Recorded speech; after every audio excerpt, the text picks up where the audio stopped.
আসসালামুয়ালাইকুম concept IT learning এ আপনাদের সবাইকে স্বাগতম। আজকে আমরা দেখব দশমিক সংখ্যাকে অক্টাল সংখ্যায় রূপান্তর, অর্থাৎ দশমিক বা ডেসিমেল 10 ভিত্তিক সংখ্যাকে অক্টাল বা 8 ভিত্তিক সংখ্যায় কীভাবে রূপান্তর করা যায় সেটি। আসলে একটি উদাহরণ দেখি। মনে করি একটি আমরা দশমিক সংখ্যা নেই 175 দশমিক সংখ্যাটিকে আমরা কি করব, অক্টাল সংখ্যায় রূপান্তর করব। তোমাদের এইভাবে কোশ্চেন আসতে পারে অথবা বলে দিতে পারে যে দশমিক সংখ্যা যেটা আছে 175 দশমিককে অক্টাল সংখ্যায় রূপান্তর করো। এরকম কোশ্চেন আসলে কী করতে হবে, তোমাদের যে কোশ্চেনটি দেওয়া থাকবে ওটি প্রথমে লিখতে হবে। তাহলে আসলে আমরা লিখি 175 লিখলাম এবং তার পাশে কী লিখতে হবে, ভাগশেষ। কী করতে হবে, ভাগশেষ। কেন ভাগশেষ কী করবো, আমরা সংরক্ষণ করব। যেহেতু আমরা দশমিক থেকে অক্টালে যাচ্ছি, সো অক্টালের বেজ 8 দ্বারা আমাদের ভাগ দিতে হবে। অক্টালের বেজ কত, 8, ঠিক বাংলা 8 হবে। অক্টালে বেঁচে 8 দ্বারা আমরা ভাগ দিব। এখন দেখো 8 দ্বারা ভাগ দিলে কি হচ্ছে, তোমরা হয়তো অনেকেই এটা এখন পাবে, কারণ যারা আমার দশমিক থেকে বাইনারি সংখ্যার রূপান্তর টিউটোরিয়ালটি দেখে এসেছো তারা অবশ্যই জানো। এখন এটিকে 8 দ্বারা ভাগ দিই। 8 দ্বারা ভাগ দিলে কত আসতেছে, 8 দুগুণা 16, 15, 8 8 এবং ভাগশেষ 7।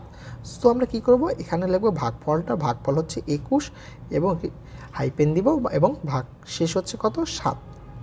এখন এটাকে কী করতে হবে, আবার 8 দ্বারা ভাগ দিতে হবে। কেননা যতক্ষণ পর্যন্ত ভাগফলটা 0 না হয় ততক্ষণ পর্যন্ত এই অক্টাল বেজ 8 দিয়েই ভাগ দিতে হবে, কারণ আমরা কোথায় আছি, দশমিক থেকে অক্টাল। এখন 8 দ্বারা 21কে ভাগ দিই।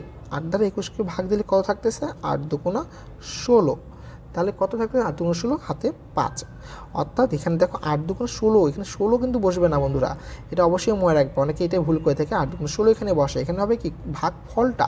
এখানে ভাগফল কত, ভাগফল 8কে 16 দ্বারা 21কে ভাগ দিলে ভাগফল আমরা পাচ্ছি কত, 2 এবং ভাগশেষ পাচ্ছি কত, 5।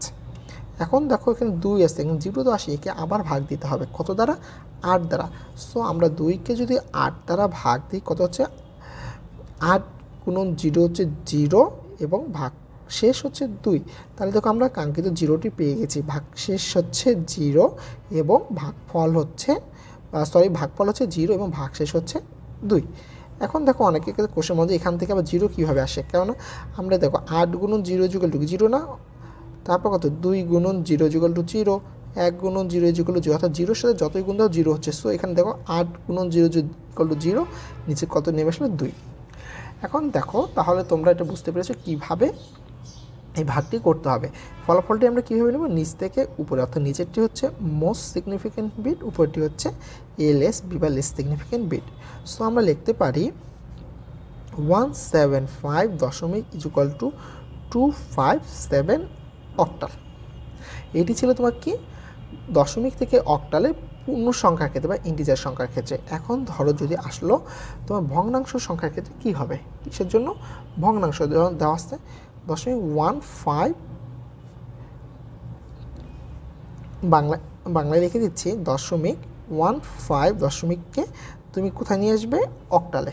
তখন কি করবে, তখন তোমাকে লিখতে হবে এদিকে পূর্ণাংশ লিখতে হবে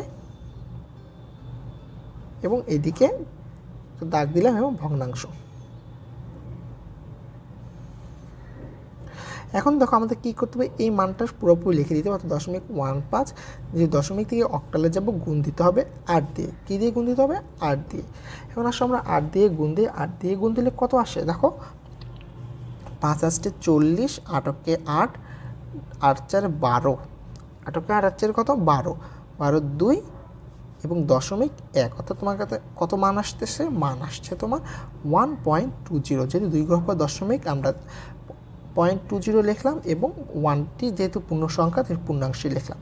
এখন এটাকে আবার কত দ্বারা গুণ দিতে হবে, আবার 8 দ্বারা গুণ দিতে হবে, কারণ যতক্ষণ পর্যন্ত তোমার গুণফল 0 না হয় ততক্ষণ পর্যন্ত গুণ দিতে হবে। কিন্তু এখানে দেখো মজার জিনিসে তোমরা ভিডিওটি না টেনে দেখতে থাকো তাহলে বুঝতে পারবে। এখন 8 দ্বারা সেকে গুণ দিই, গুণ দিলে কত থাকছে, 0, 8 দুগুণা 16, অর্থাৎ 1.60। এখন আবার একে 8 দ্বারা গুণ দিই, যেহেতু 0 আসেনি, গুণ দিলে কত আসতেছে দেখো বন্ধুরা, 0 4 8 48, পূর্ণাংশ হচ্ছে 4। যেহেতু কি 4 পয়েন্ট, দেখো কত আসছিল 4.80, আমরা 4টিকে নিয়েছি পূর্ণাংশে এবং 0.80কে ভগ্নাংশে রেখে দিয়েছি। এখন কি এটা কি তোমার কমপ্লিট হয়েছে? 0 আসছে না, আসেনি। সো আবার 8 দ্বারা একে গুণ দিতে হবে। দেখো কত, 8 64, 6 এদিকে আসলো এবং এদিকে কত আসলো 40। এখন দেখো এখনও কিন্তু শেষ হয়নি, এখন কি 0 আসছে, আসেনি। সো আবার 8 দ্বারা গুণ দিই, 0, 4 আসছে 32 2 এবং এদিকে পূর্ণাংশ 3। এখন দেখো এই প্রসেসটা আরও কতক্ষণ তুমি চালাবে। এখন দেখো এদিকে তুমি 0.20 পেয়েছো এবং 0.20 পেয়েছো। এখন যতই 8 দ্বারা গুণ দাও কী হবে, আগের সংখ্যাগুলো রিপিট হবে। যদি বিশ্বাস না হয় একবার 8 দিয়ে গুণ দিয়ে দেখতে পারো। দেখো কত আসছে, 0, 8 দুগুণা 16, 1.6, দেখো 0.60 এবং মান পূর্ণ সংখ্যা 1, 0.60 পূর্ণ সংখ্যা 1, পূর্ণ সংখ্যা 1। সো আমরা আর কী করবো না, গুণ করব না। আমরা ফলাফল কীভাবে এখন লিখব, ফলাফলটা কি আমরা উপর থেকে নিচে লিখব, অর্থাৎ গুণের ক্ষেত্রে ফলাফল উপর থেকে নিচে। উপরটা হচ্ছে মোস্ট সিগনিফিক্যান্ট বিট এবং নিচেরটা হচ্ছে এলএসবি। সো আমরা ফলাফলটি এইভাবে লিখতে পারি।